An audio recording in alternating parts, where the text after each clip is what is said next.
സെക്രട്ടേറിയറ്റിന് മുന്നിൽ ആശാവർക്കർമാർ നടത്തുന്ന രാപ്പകൽ സമരം 13ാം ദിവസത്തിലേക്ക്. പിന്തുണയറിയിച്ച് വിവിധ രാഷ്ട്രീയ പാർട്ടികൾ. സർക്കാർ ആവശ്യങ്ങൾ അംഗീകരിക്കുന്നതുവരെ സമരം ചെയ്യുമെന്ന് ആശാവർക്കർമാർ.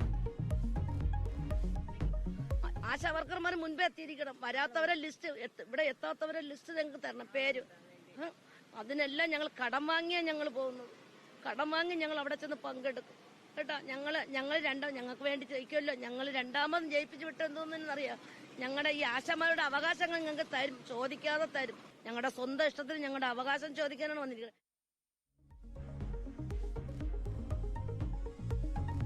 മുണ്ടക്കൈ ചൂരൽമല പുനരധിവാസത്തിൽ കാലതാമസമില്ലെന്ന് റവന്യൂ മന്ത്രി കെ രാജൻ. ദുരന്തബാധിതർക്ക് എന്ത് പ്രശ്നമുണ്ടെങ്കിലും നേരിട്ട് സർക്കാരിനോട് സംസാരിക്കാം. സമരം ചെയ്യുന്നതിനുള്ള അവകാശത്തെ സർക്കാർ ചോദ്യം ചെയ്യില്ലെന്നും മന്ത്രി കെ രാജൻ. ദുരന്തബാധിതർക്ക് എന്തു പ്രശ്നമുണ്ടെങ്കിലും നേരിട്ട് ഞങ്ങളോട് സംസാരിക്കാം. സമരം നടത്താനുള്ള എല്ലാവരുടെയും അവകാശത്തെ ഗവൺമെന്റ് ജനാധിപത്യപരമായി ചോദ്യം ചെയ്യുകയോ മറ്റേതെങ്കിലും വിധത്തിൽ മുന്നോട്ട് കൊണ്ടുപോയില്ല. ഇൻവെസ്റ്റ് കേരള ആഗോള നിക്ഷേപ സംഗമം ഇന്ന് സമാപിക്കും. നിർണായക പ്രഖ്യാപനങ്ങൾക്ക് സാധ്യത. ഉച്ചകോടിയിൽ വിദേശ നിക്ഷേപങ്ങൾക്ക് പുറമെ പ്രവാസി മലയാളികളും.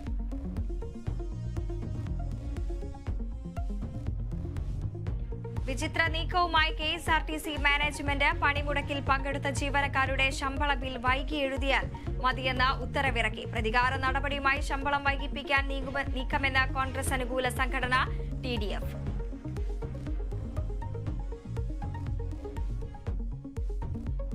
വിദ്വേഷ പരാമർശ കേസിൽ PC ജോർജിനെ അറസ്റ്റ് ചെയ്യാൻ നീക്കം. നോട്ടീസ് നേരിട്ട് നൽകാൻ വീട്ടിലെത്തിയ പോലീസ് സംഘം ജോർജ് ഇല്ലാത്തതിനാൽ മടങ്ങി. പോലീസ് നീക്കം മുൻകൂർ ജാമ്യാപേക്ഷ ഹൈക്കോടതി തള്ളിയതിന് പിന്നാലെ. ഹാജരാകാൻ സാവകാശം തേടി PC ജോർജ്.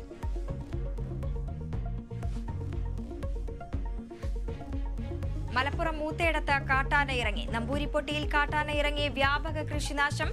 നാട്ടുകാർ മണിക്കൂറുകളോളം ചേർന്ന് ആനയെ കാടുകയറ്റി. തിരുവനന്തപുരം കല്ലാറിൽ കാട്ടാന LP സ്കൂളിന്റെ മതിൽ തകർത്തു. മൂന്നാറിൽ കാട്ടുകൊമ്പൻ പടയപ്പ ലോറി തടഞ്ഞു. ആനയ്ക്ക് മതപ്പാടെന്നും ജാഗ്രത വേണമെന്നും വനം വകുപ്പ്.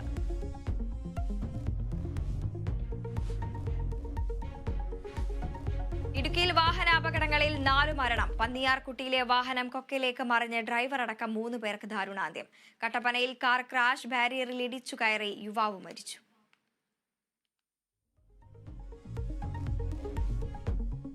ഫ്രാൻസിസ് മാർപ്പാപ്പ അപകടനില തരണം ചെയ്തിട്ടില്ലെന്ന് ഡോക്ടർമാർ. ജീവന് ഭീഷണിയില്ല, ചികിത്സയോട് പ്രതികരിക്കുന്നുണ്ടെന്നും ഒരാഴ്ച കൂടി ആശുപത്രിയിൽ തുടരണമെന്നും ഡോക്ടർമാർ.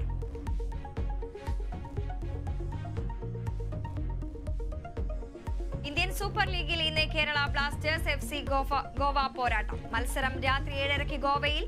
പ്ലേ ഓഫ് പ്രതീക്ഷകൾ സജീവമാക്കാൻ ബ്ലാസ്റ്റേഴ്സിന് ജയം അനിവാര്യം.